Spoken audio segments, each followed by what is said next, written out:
Kai vertel, episode 10, die dansende ligte van Loeriesfontein. Die Noord-Kaap is 'n droë, stil wêreld, waar die wind die enigste ding is wat soms lewe gee, behalwe vir die ligte wat in die nag dans. Loeriesfontein, 'n klein dorpie tussen Brandvlei en Nieuwoudtville, het al jare lank 'n storie wat stadig aan die uitsterf is. Die dansende ligte, klein vlammetjies wat in die veld verskyn, maar niemand weet presies hoekom nie of waar hulle vandaan kom nie.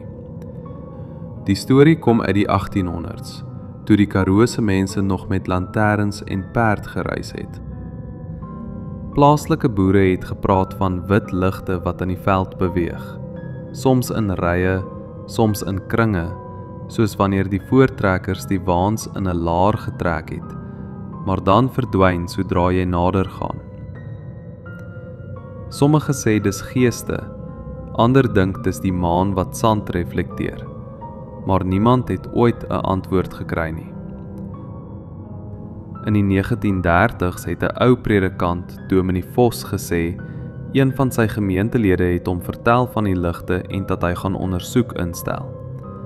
Hy het nie weer gehoor van hom nie. Hulle het 'n week later net die man se lantern gekry, maar geen spore nie. Was dit die ligte of iets anders? Niemand weet nie. In die 1960 het 'n paar boere gaan kyk na 'n klomp ligte wat in die veld flikker. Een het gesweer hy het 'n sagte stem gehoor, dalk 'n lied, maar toe hy roep, was dit stil en die ligte het verdwyn. Hulle het teruggekom met stories, maar geen bewyse nie, net vrae oor wat in die nag gebeur het. In 2005 het 'n paar tieners met 'n selfoon probeer om 'n video te maak van die ligte. Hulle het gesien hoe die vlammetjies dans en een het 'n koue rilling gevoel, maar die video wys net staties toe hulle dit later kyk. Was dit 'n gees, 'n refleksie of iets wat nie verduidelik kan word nie? Niemand het 'n antwoord nie. Vandag is Loeriesfontein stil en die ligte word selde gesien. Ou mense sê dit's deel van die land, iets wat altyd daar was, maar niemand praat meer daaroor.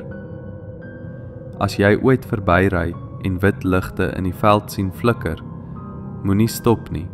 Dit kan die dansende ligte wees en niemand weet wat gebeur as jy te naby kom nie.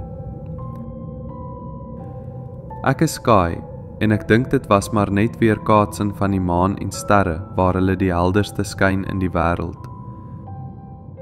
Of was dit? As jy meer spookstories of legendes wil hoor en saam ons gril en wonder, onthou om die hou van knoppie te druk en te subscribe vir die volgende episode saam Kai vertel. Elke Sondag middag 12 uur hier op Boekworm.